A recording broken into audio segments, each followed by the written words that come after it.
And you know what?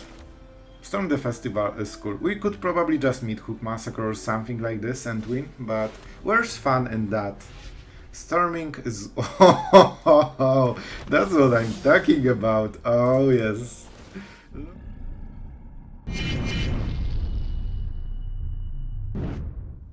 Hello everyone, it's Sloth here and today we are back with Golgari, and not only we are back, we are actually crushing it in Mythic.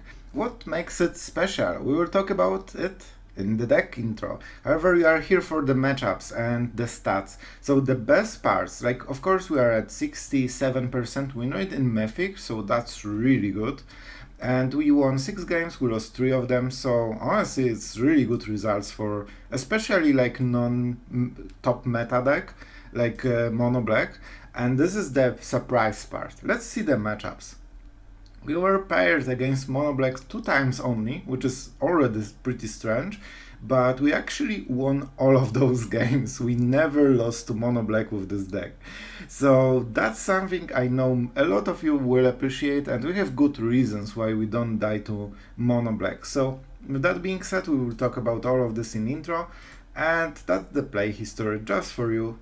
Maybe you are interested, if not, let's go into the next part.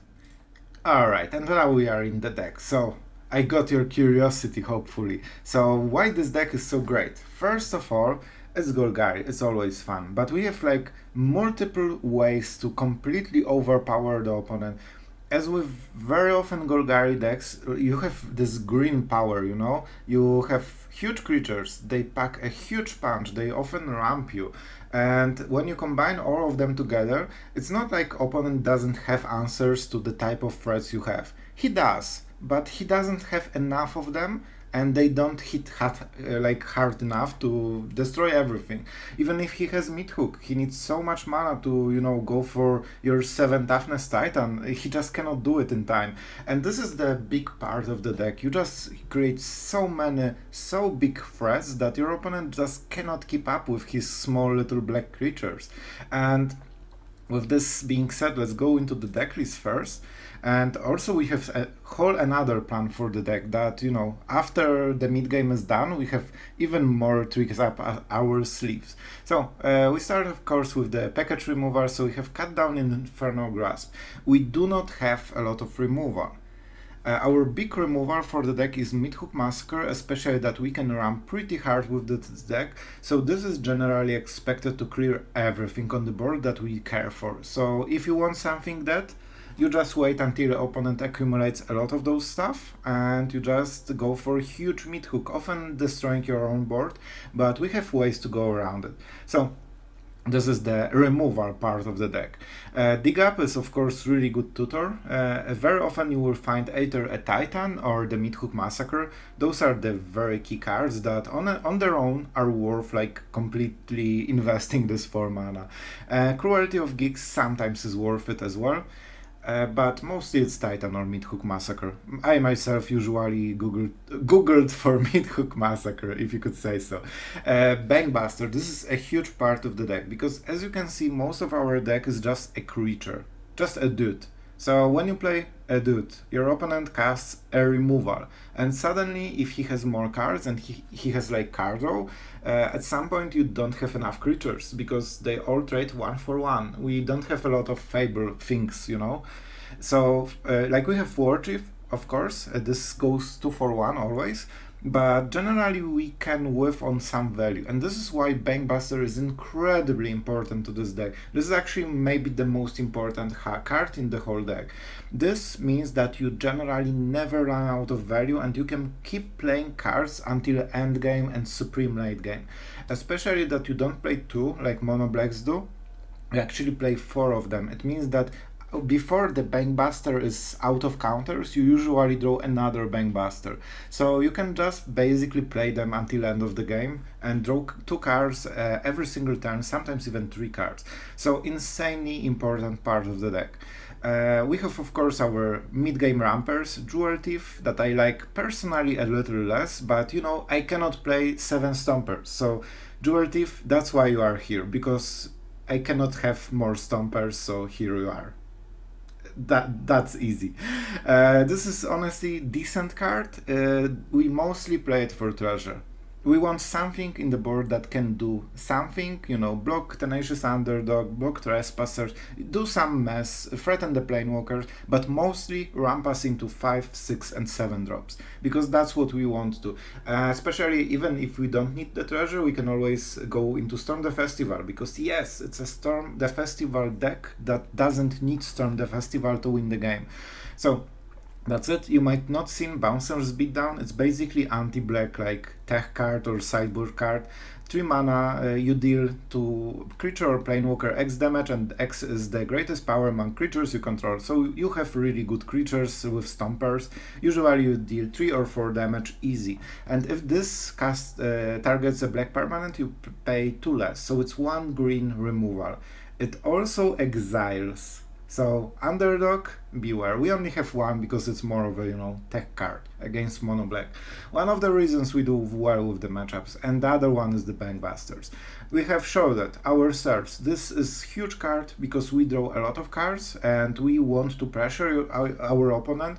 If he is at 12, he needs to play completely differently when we finally play the Titan. We have Tramplers, we have huge creatures, we have Stompers that have vigilance, so it means they can attack and still block us and defend us. So every HP on your opponent's side matters because it means that he needs to play way more defensively than he would like to.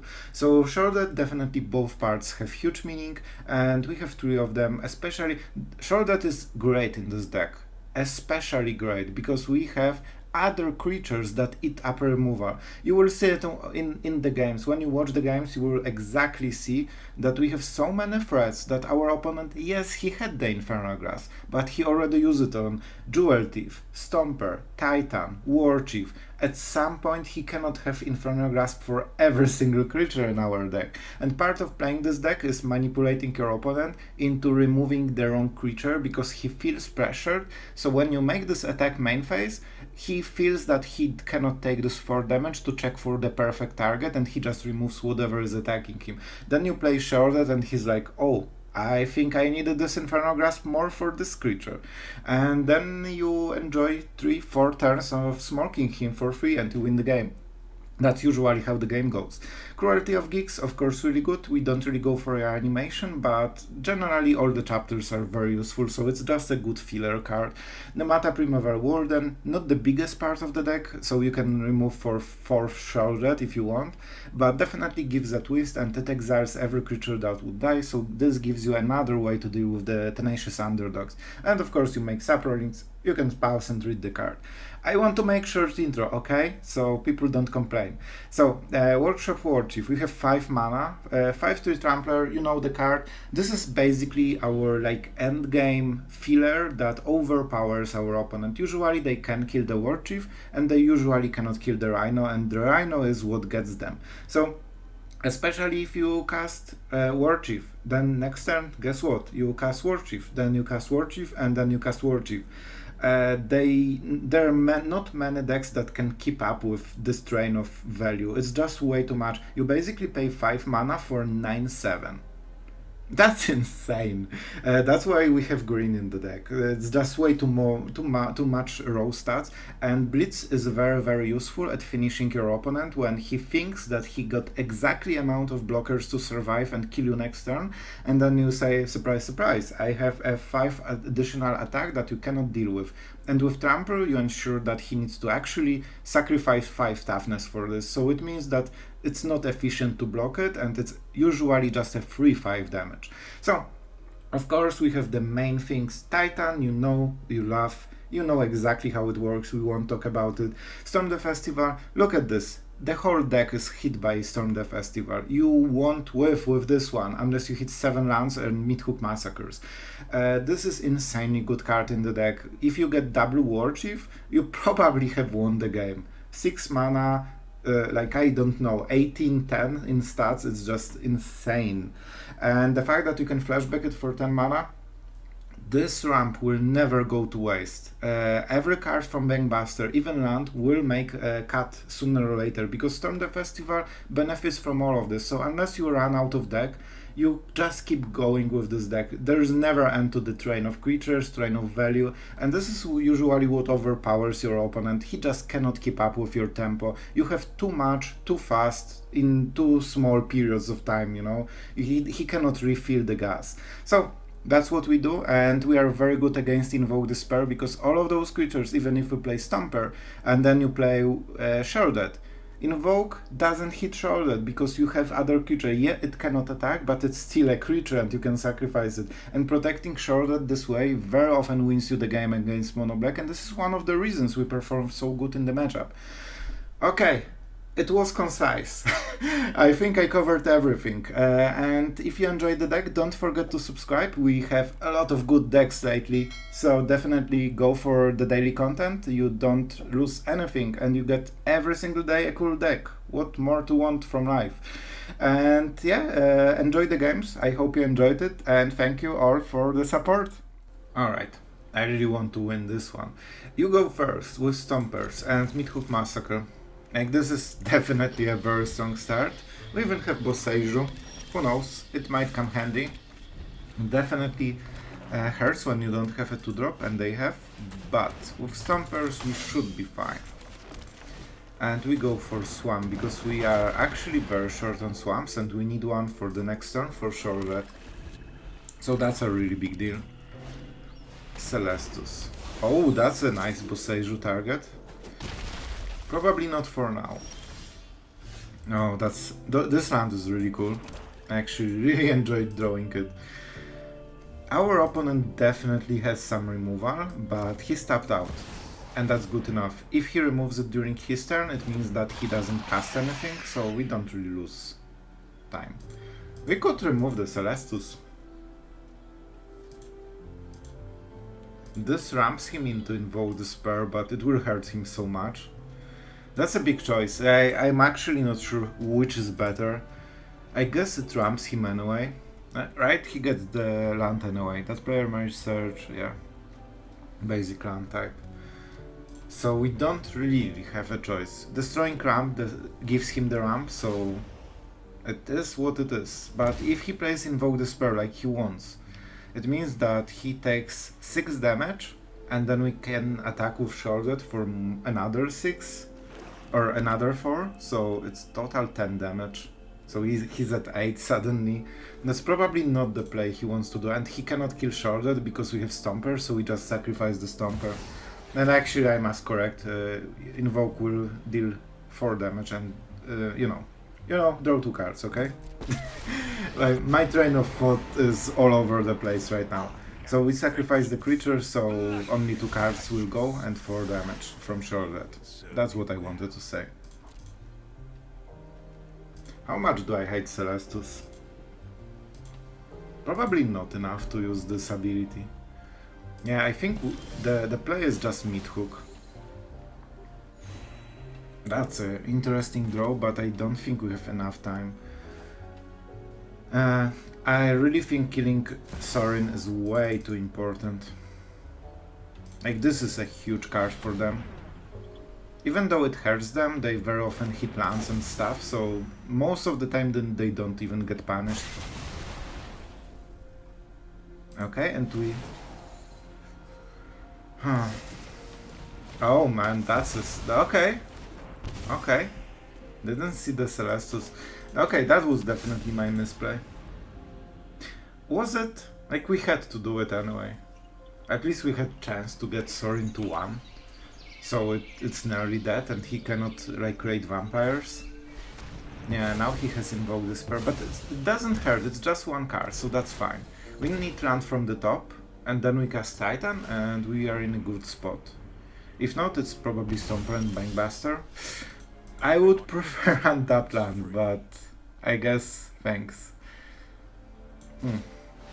Definitely some mistakes today.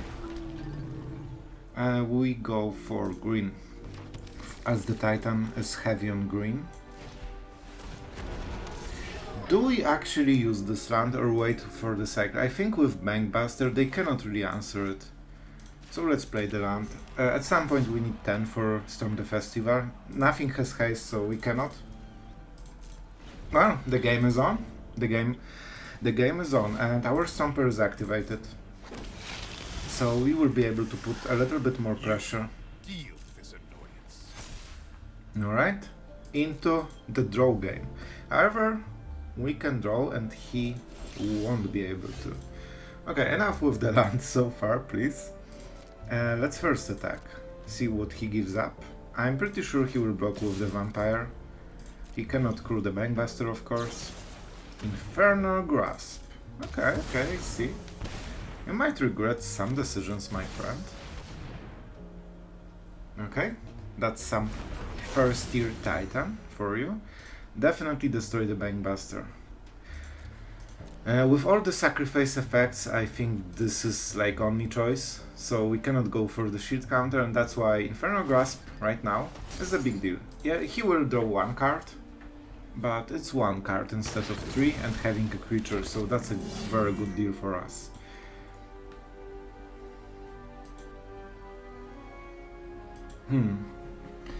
Do we play this? I think we don't have a lot of options, so let's keep this one. I think we can cycle it and get into nice 5-drop. Especially if we draw land from the top, then we really need a lot of mana, like to use all those cyclings, and still we can play cards. So, our opponent is at 13 against Titan, so that's something. Problem is we should probably prefer to attack Sorin first. Like, it gives him a lot of free cards. We can keep up with it, but this equalizes like our bankbuster just for the cost of HP. And if he draws lands, he basically can get full value for free completely. Oh, okay. So he wants to cycle the cut down because it's not a great card against our deck. Yeah, I would assume it's cut down. Yep. Good choice, good choice. Like, this is really situational card for him. Okay, let's see what we draw. Sheoldred. Okay, that's a draw. And this is extremely suspicious mana. Like, why do you have exactly 2 mana during our turn? If he attack with both, he trades 1 for 1. That's not great for us. Okay, let's see this Infernal Grasp from the top that we just drew. Are you freaking serious? He actually did it. What a mad champ. Oh man. Okay. Sheoldred time. I hope you have more Infernal Grasps for everything. Attacking with 4/4 doesn't accomplish anything. We basically trade it for tokens, so that's pretty bad deal overall. Zayatora. Man, we have a lot of mana, but when we cast this and this is already 7, if we do something cheap, we might want to play more cards actually. Okay, like, I really hope he is out of Infernal Grasps. Invoke the Spell doesn't cut it. Okay, I think he starts to feel the pressure.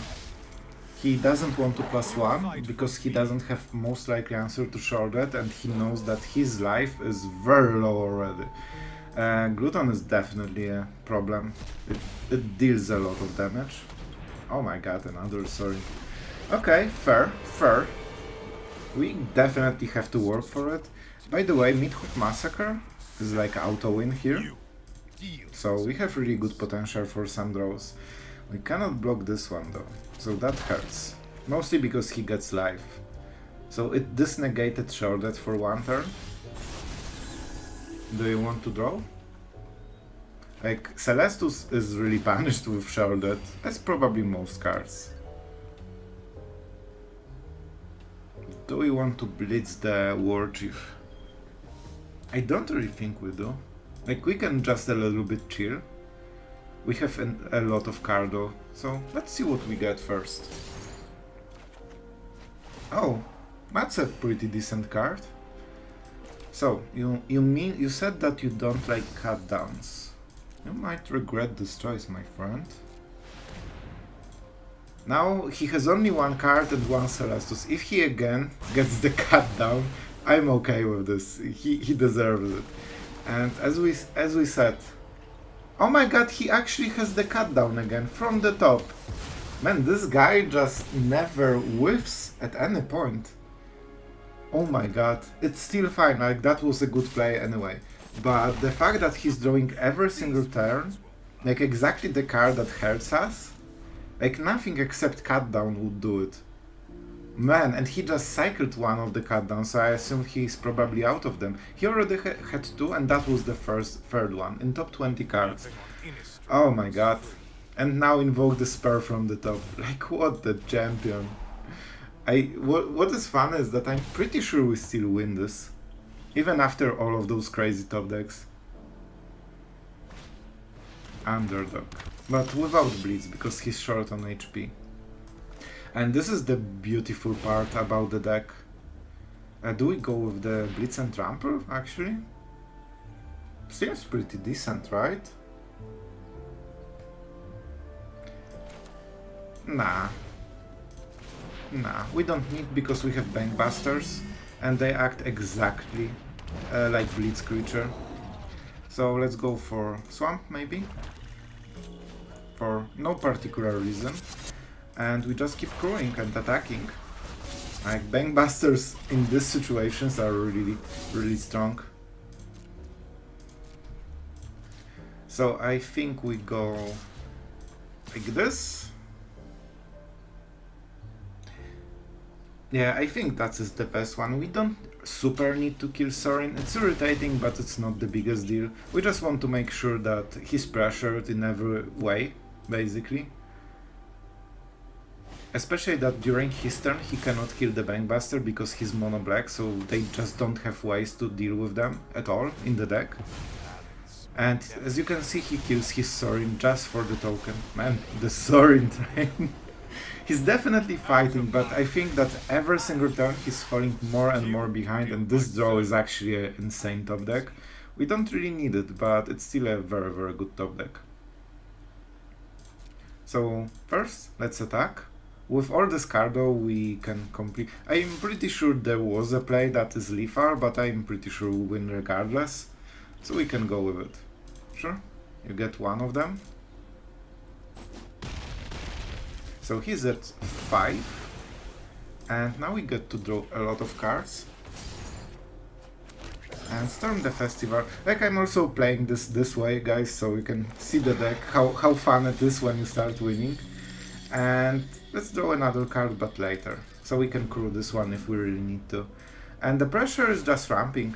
Invoke the spells are worse and worse, and when you see someone start the turn with instant draw, it generally means they don't have options. Sheoldred. Okay, this is definitely a draw. And we can flashback the Storm the Festival, I think. And just keep attacking and keep attacking. As you can see, he's burning through the Sorins just for the vampires and giving vampires every turn just to survive. So it's generally not a winning step, and his hand is right now empty. So let's have some fun. Oh yeah, I made it stop. Sorry. Alright, lose 2 life. We have only 14 turns to go. And you know what? Storm the Festival is cool. We could probably just meet Hook Massacre or something like this and win, but where's fun in that? Storming is... Oh, that's what I'm talking about. Oh yes. Look at this Rhino train. That was way more fun than mid-hooking, right? Okay, so we are full me-creature mode, because we have 0 interactions and we are on the draw. So basically what we will do, this game is play big creatures and pray. So Jewel Thief is actually really good draw, because you know, contrary to Stomper, you can actually block with it, and being on the draw with versus mono green is a big deal. 4 or more creatures. Okay, so I wonder if it's Golgari as well. Our slow is extremely started. Our opponent will have basically 3 free turns before we start playing the game. Okay, this is a lot of lands. Put up to target land on top. Okay, so only the phase 3 matters, and it will be harsh. Like, our opponent will have a lot of lands with this deck. The gap is okay. Okay, I guess we have to go. Is Stomper good? I know I said Jewel Thief, but they provided no pressure. And if that's the case, we can play a bit differently. Because this is one-time land and this is permanent land, so we more care about our ramp, you know, during the game. Because then we can cast Warchief and, you know, play more lands and go into the Titan. With Treasure, like, we just burn it, then play Sheoldred and we are stuck at 4 mana, which is pretty low overall, especially if he keeps playing land every single turn. At 1 mana of any color. Maybe it's more of a, like, mana dude. Maybe I misidentified. Like, his deck seems to just go for a huge amount of mana. So he might cast something like Titan? I don't know. It's some kind of weird deck that I will completely be in pain after he does his thing. Okay, nice. Is Sheoldred better than our 5-drop in this situation? Against mono green, I think it is. Especially that we can dig up after it, which is basically perfect. Let's go for more green. Like, we really want to keep playing lands every single turn. We were behind, so we need just to reverse the tempo a little bit, because Titan is a big thing. Especially this is enchantment. So if we can get rid of it for free, it's really big deal. And it seems to be one of the win conditions for the deck. Like, he's playing a lot of lands. And so far he doesn't do much more. But I'm sure it will change very quickly. Like, if he ramps so hard, I assume he has like big 6 and 7 drops. I would, like, Titan definitely fits me in this deck, but maybe I missed something. Maybe it's like more of a weird combo, I don't know. Okay, this is something he probably just drew. Because this is a 4-drop, right? So he should play it before on curve. Yeah, at least one of the draws in last 2 turns, because he probably prefers to play Boseiju than Jewel Thief, because it just gives you more value and you get faster transformation. Yeah, but weird. With Sheoldred, I think we have much more edge in this game right now, but it's still getting scary, because one or more of those 4 cards is an incredibly scary thing. Beatdown. Oh, that hurts. That's a removal. Okay, let's continue with the pain train. Do we go double Jewel Thief or just go Warchief?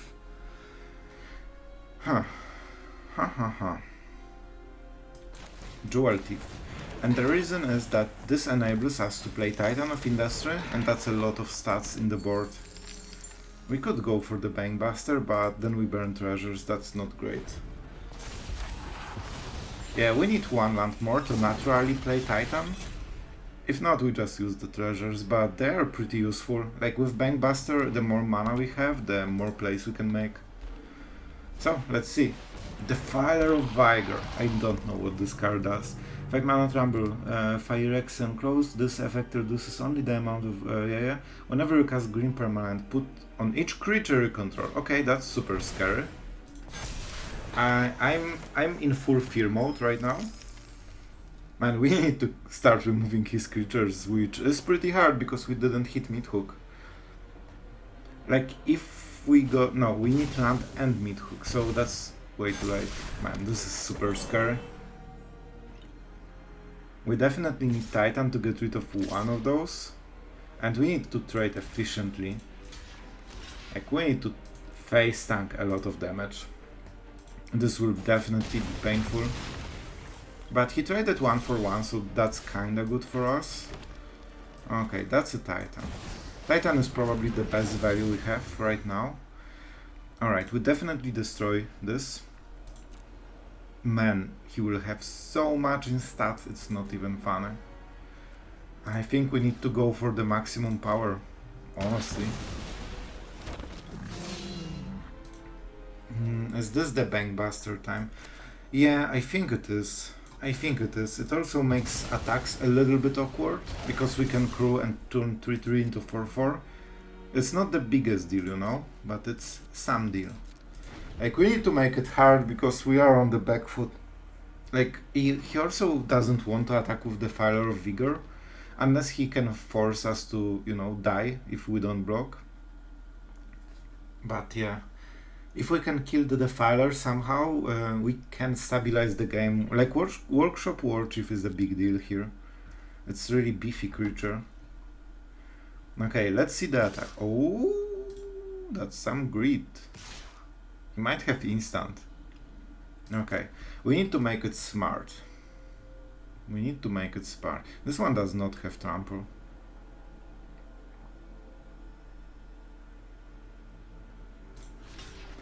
Like, this seems to be the best block.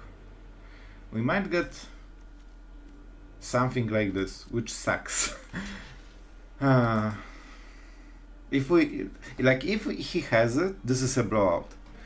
If we block with more, we give him better trade if he doesn't have the removal, and then we probably lose anyway.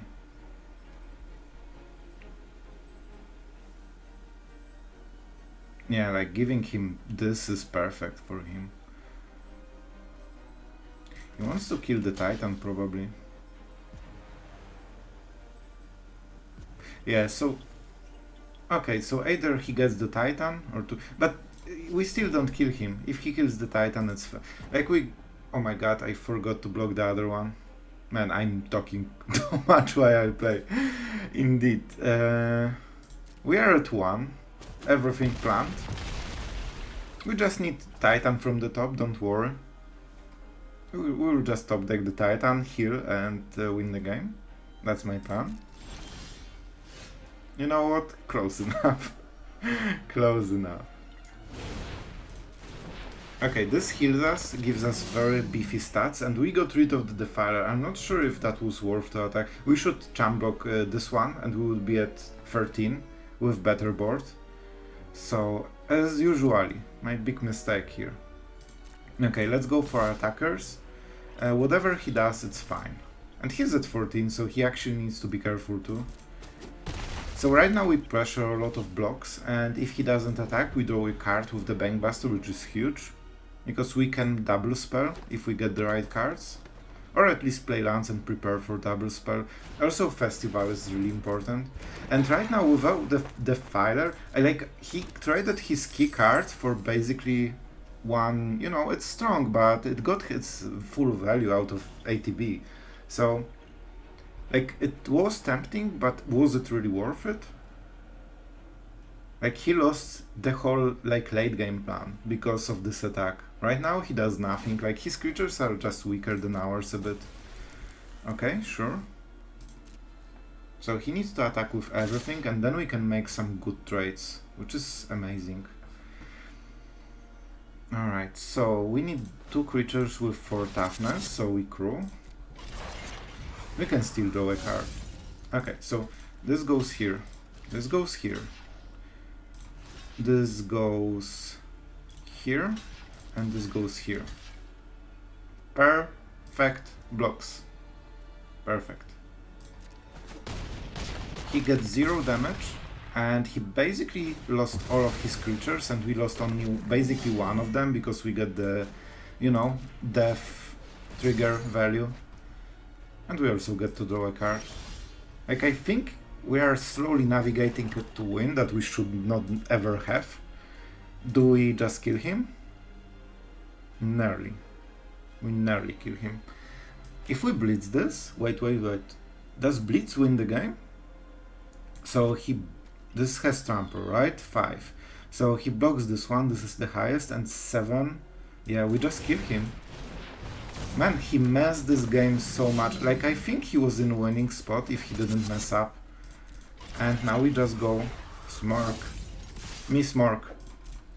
You Smork? Man, it really felt like a bad play. Even though I did mistake, it was... Like, by the way, this has trample, so it's more efficient to block this one. I think he had this game and he just messed it completely. Okay, that's pretty strong hand, especially with the Midhook Massacre. You know what, I'm always greedy with the dig up, and let's put stop to my greediness. I definitely feel this is one of the games when you don't want to miss a land drop, and bankbusters mean that we will get the value. Oh, filtering. It might come handy, but it's mostly about scry. Oh, okay. Everything just changed very drastically. I see, I see. I see. Let's go for the Crystal Grotto. It's not perfect, but it's actually a good card. I want my black mana. And we can cast it next turn and draw a card. We can also go for Jewel Thief, which we probably will do.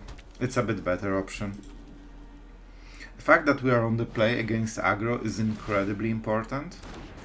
Chick will be annoying. It has flank, so we need to use Meathook at some point to answer it. And Kumano. So, yeah, play with fire, you'll have to see it. Generally, like, play with fire is okay in those decks, but it's generally weaker card, you know? If they don't get you very, very low, you are just feeling so great. And let's go for Jewel Thief. It ramps, so Meathook Massacre will be even better. And maybe I should even attack. I'm always playing a bit more scared against aggro, and maybe that's my mistake. Maybe I should... No, but then we cannot block. Okay, so never mind, never mind. Like, I can tap the Bankbuster, do not have double block, in a way, but I definitely shouldn't tap my blocker, so in this situation that didn't make a difference. A very peculiar decision. Very strange. You know, he would lose 1 damage and remove this. That he's not playing well. You generally want to remove blockers with those kind of cards. Like he just left creature that will be there for the rest of the game for no reason. This has 3 toughness. This is really, like, this seems to be great moment to Meathook Massacre. We basically shut him down completely. And that's probably what we should do. And do we attack first? What is the 3 mana with haste that they have? Not really anything. I don't remember their 3 drop at all. So you know what? We'll do it like this. Because they want Champ Block, so that's basically 4 damage for free. And even if they did, we would just play differently then. And that's a Meathook. And you know what? We actually can do it like this. Yeah, because we can invest 1 more mana to filter. Why do you tap like this? Wait. Okay, I guess we need to do it. Never mind. We need to do it like this. We lack 1 mana because you need to, you know, filter and also have double black. Okay. That was convoluted. But yeah, in the end we Meathook Massacred and he probably has nothing to follow up. Like Cemetery Gatekeeper is okay, but it's not great. He should take the creature. What did he take? Dig up, sorcery. We don't really care about sorceries as much. Alright, so we definitely draw first, because we just played another Bankbuster. Meathook Massacre is really good. Alright, so we don't need to attack. I think that the game is completely on our side, especially after Storm the Festival. We should just overwhelm the board so much. And he seems to really rely on the 3 mana that he didn't get. Man, it feels that something is off, like he was playing Play with Fire. I'm not sure if he kept on top. But yeah, we'll see. So far so good. And we actually do enjoy all the free lands, so let's take it. Now we can start being aggressive. Yeah, as long as we have Warchief and Bankbuster, we don't really super care, so we might as well keep attacking. Just to, you know, rely on some pressure, so he needs to, you know, leave the game, basically. 1 mana means it cannot be Lightning Strike. If he had to open, I would probably play a bit differently, because at the end step he could just kill the Warchief, I guess we get the Rhino then, but is it good enough? Alright, so what is your magic card 3-drop that you relied so heavily that you kept, you know, risky hand? Stormseeker. Alright, that's a card. Now I remember. Yeah, probably one of the best 3-drops you can have. So he cannot buff the Gatekeeper, and let's see if he realizes it. Man, I'm not sure if that's the top of aggro player base. Doesn't seem like to be. So he basically donated his threatening creature to us for free. You'll have to see it. The only reason he did it I can find is that he hoped that we play bad, so we might miss it. Maybe that's it. If we hit good cards like those, we can crew all the bankbusters this turn. So all of the draws will be forced, or the blocks will be forced, and he's dead, ladies and gentlemen. Another mono-red player defeated in vain. Oh, he won't be happy about it, but okay, he took it. I would say good game, but you know, in this context it might have seemed like a, you know, BM. Alright, so we are going second with Mythic. You kinda hate to see it, and no ramp. Sheoldred, you need to do like really heavy lifting this game. And we'll use the Zayator as a land, because first we need fixing, we need double black, so this is actually our second black. Man, cut down is such an amazing draw here. It's not even funny. This is an instant, but he needs domain. So he has 3, 4. He actually already has 4. If he plays Mountain, he needs Triumph. That's really important because I want to maximize the value from cut down. And if he got to 5 untapped land, he could activate it twice, which is insane. Right now we cannot remove it unless he activates it or plays something different. Fable, sure. Man, Fable hurts more than this, to be honest. Oh man, I hate the Shaman. But we should remove this one, because his full deck is built around the main. So this will be extremely cheap very quickly.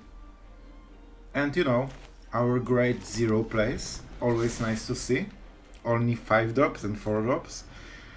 Man, we have so many Stompers and Jewel Thieves, and we did not draw them. So definitely on the back foot after this turn. Like, we gained some tempo with the cut down, and we lost it next turn completely, because like we need 4 and 5 mana to do those plays. Even like the Mythic. If I could Mythic this Shaman, that would be so much better. Rana Vortex, man, this guy is all over the place. Interesting he discarded it. Yeah, Rada. How many? Activate only once each turn. Okay, that's important. That's important. Man, Mythic seems pretty good. But Sheoldred into Mythic seems even better. Actually, if he discarded it, it is chance that he has 2 of those. Okay, he doesn't. I got stressed. Like, if he has Rona Vortex. By the way, he discarded one of the best cards he could have. So, if we win, that was his decision.